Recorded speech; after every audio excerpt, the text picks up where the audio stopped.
Buongiorno e ben ritrovati con l'informazione flash di New Sicilia. Di seguito i titoli più importanti della mattina.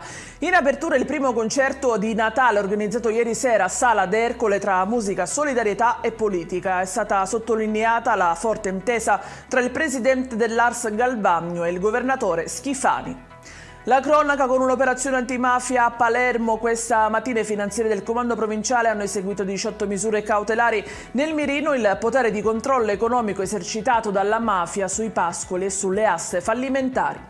E rimaniamo a Palermo, dove la Polizia di Stato ha fermato un cittadino statunitense accusato di tentato omicidio. L'aggressore avrebbe accoltellato un bengalese di 29 anni nella zona della Vucciria. E continuano le truffe invece ai danni degli anziani. L'ultimo ha visto vittima una pensionata di lingua glossa finita nel mirino di un raggiro di due truffatori che si sono spacciati per carabinieri per estorcerle denaro e preziosi. E in chiusura, lo sport, il Palermo crolla in casa al cospetto del Catanzaro. Dionisi si è assunto la piena responsabilità della sconfitta e della situazione attuale.